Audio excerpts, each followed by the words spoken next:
देव की जय। व्यास नंदन श्री सुखदेव जी कहते हैं, हे राजन परीक्षित,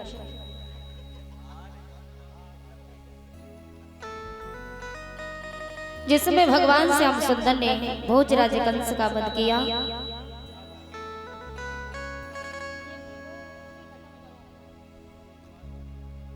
भगवान श्याम सुंदर ने जिस समय कंस का वध किया, महाराज उग्रसेन का राज्याभिषेक किया। भगवान कन्हैया मथुरा नगरिया में कुछ दिनों रहे और वहीं से भगवान श्याम सुंदर गुरुसांदीपन के आश्रम में शिक्षा अध्ययन करने के लिए जाते हैं। गुरुसांदीपन के आश्रम में शिक्षा अध्ययन करने के लिए जिस समय गए तो वहां उनकी सुदामा जी से भेंट होती है। सुदामा जी और भगवान श्याम सुंदर में इतनी घोर मित्रता हो जाती है।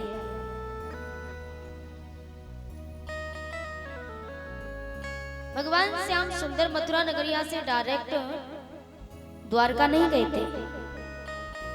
मथुरा नगरिया में कंस का वध करने के बाद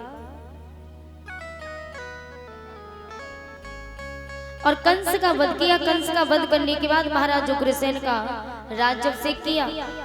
राज्याभिषेक करने के बाद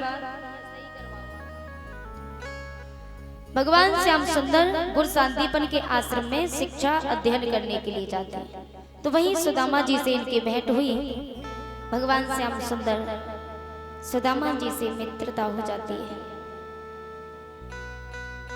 एक दिन गुरुमाता ने सुदामा जी को पास में बुलाया और सुदामा से कहा कि मित्र सुदामा,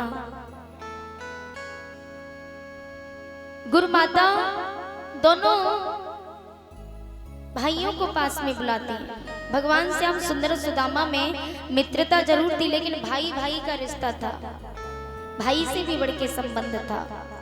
कृष्ण सुदामा को प्रेम करते थे और सुदामा कृष्ण को प्रेम करते थे।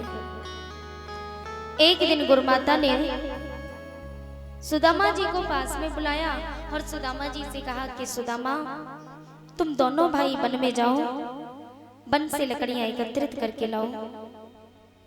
सुदामा और भगवान श्री कृष्ण वन में लकड़ियों को लेने के लिए जाने लगे। तो गुरुमाता ने सुदामा जी को पास में बुलाया और पास में बुलाकर के कहा, पुत्र सुदामा, ये थोड़े से चने हैं, ये थोड़े से चने तुम वन में साथ लेकर के जाओ। यदि तुम दोनों भाइयों को वन में भूख लगे तो दोनों मित्र मिलकर के खा लेना। सुदामा जी चने की पोटली लेकर के वन में चले और जब वन में जाकर के पहुंचे,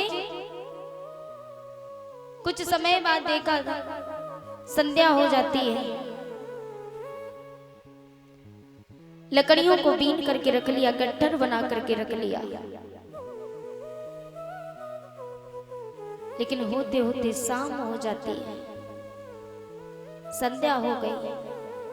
कुछ ही देर बाद काली काली घटाएं छा जाती हैं। काली अंधेरी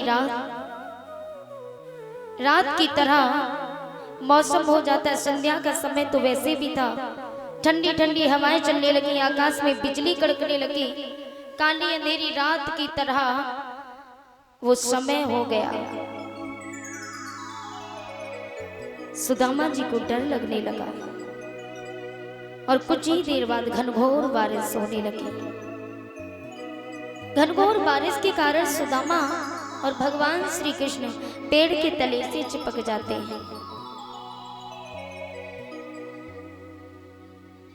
और जिस समय पेड़ से चिपके,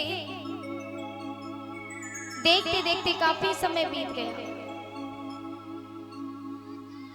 सुदामा जी को भूख लगने लगी बहुत जोरों से। सुदामा को जब भूख लगती है तो सुदामा ने वही थोड़े से चने निकाले और अकेले अकेले खाने लगे।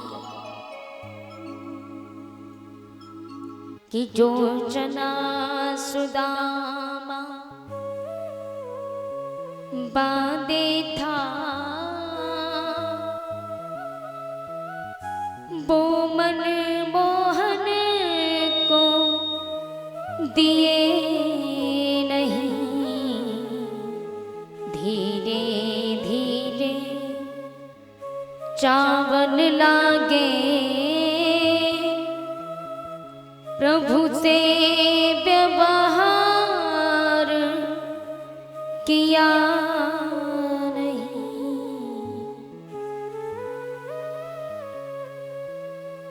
मित्र सुदामा जो चने लेकर के आए थे ना, वो चने अकेले खाने लगे। भगवान श्री कृष्ण चने मांगते, सुदामा क्या खा रहे हैं? मुझे भी दो ना, मुझे बहुत तेजी से भूख लगी है।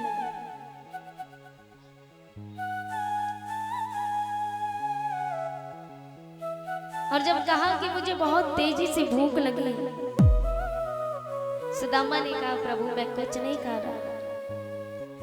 अरे सर्दी के कारण मेरे दांत कटकट हो रहे हैं, मेरे पास तो कुछ भी नहीं है। भगवान श्याम सुंदर को चने नहीं दिए। वो कहते ना, कुछ लोग कहते सुदामा को श्राप भगवान श्री कृष्ण ने दिया, और कोई कहता है कि गुरु माता ने दिया। लेकिन सुदामा को श्राप किसी ने नहीं दिया, बल्कि सुदामा ने जानबूझ करके वो श्राप अपने सिर पे लिया। तो सुदामा भगवान श्री कृष्ण को बचाने के लिए वो श्राप अपने ऊपर लेते।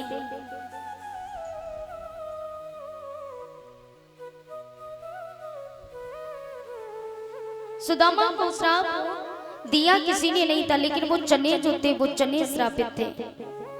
एक बूढ़ी माँ थी, बूढ़ी माँ भिक्षा के रूप में अपनी संतान के लिए थोड़े से चने भिक्षा के रूप में मांग करके लाई। तो एक दिन कुटिया में चोर चोरी करने के लिए आए। उस मैया ने वो चने अपनी कुटिया में रख दिए, और जब चोर आए चोरी करने के लिए, तो वो चोर वही पोटली उठा करके ले जाने लगे।